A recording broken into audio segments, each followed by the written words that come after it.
Olá, tudo bem? Continuamos falando sobre o fundamento da nossa fé. E eu me alegro mais uma vez por poder estar com você, compartilhando um pouco da palavra de Deus.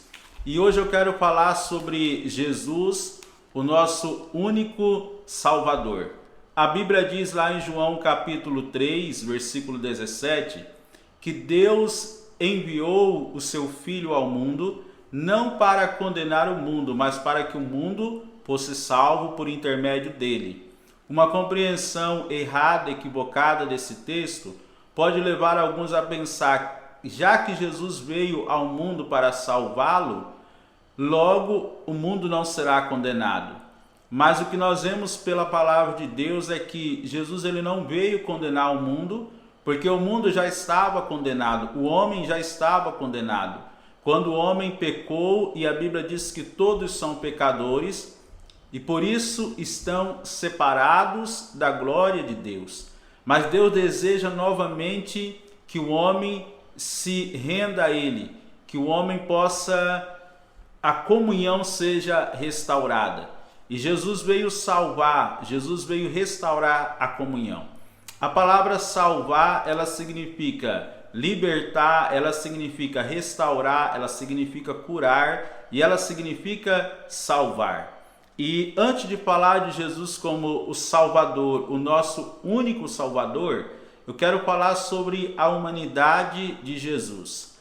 Lá em João capítulo 4, no versículo 6 até o versículo 8, quando Jesus ele tem um encontro com a mulher samaritana, a Bíblia diz que Jesus para à beira do poço de Jacó e Jesus ele diz, a palavra do Senhor diz que ele estava cansado. A Bíblia diz que Jesus começa a conversar com aquela mulher e ele diz assim, que ele queria água.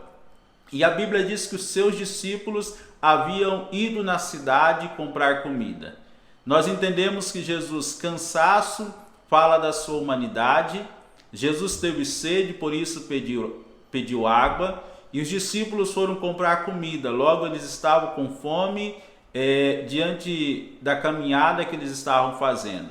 Jesus ele é homem, mas a Bíblia também diz que apesar de Jesus ser homem, Jesus ele foi um homem que viveu sem pecado.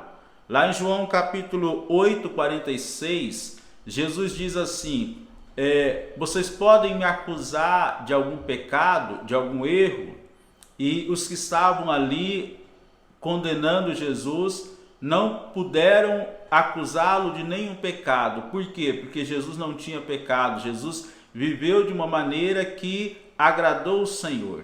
E por que falar isso? Porque salvação é substituição.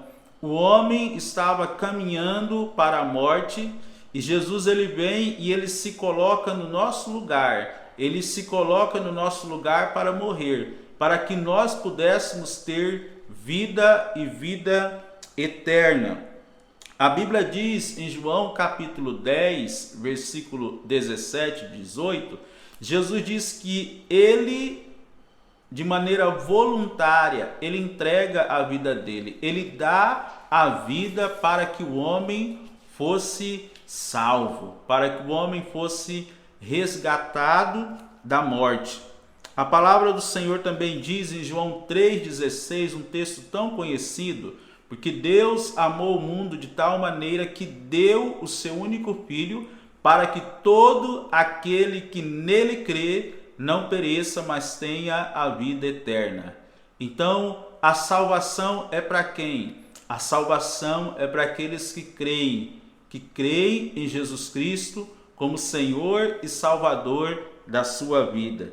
A palavra do Senhor também diz, João 10, versículo 10, na parte B, Jesus diz assim, eu vim para que tenham vida e a tenham em abundância, vida plena. A palavra do Senhor nos diz. E Jesus, ele nos diz que quando nós cremos nele, nós recebemos essa vida de Deus.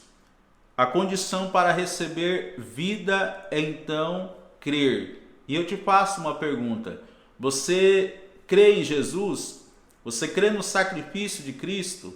A palavra do Senhor nos diz assim: porque todo aquele que nele crer tem a vida eterna. João 3,15. João 3,18 diz assim: quem crê não é condenado, mas quem não crê já está condenado, por não crer no nome do Filho unigênito de Deus. E para terminar a nossa meditação de hoje, João 3,36 diz assim: quem crê no Filho tem a vida eterna. Já quem o rejeita não terá a vida, mas a ira de Deus permanece sobre ele. Então, crer em Jesus é parar de confiar em si mesmo para ser salvo e depositar toda a sua confiança no sacrifício de Jesus. E quando nós fazemos isso, Jesus ele se torna o Senhor e Salvador da nossa vida.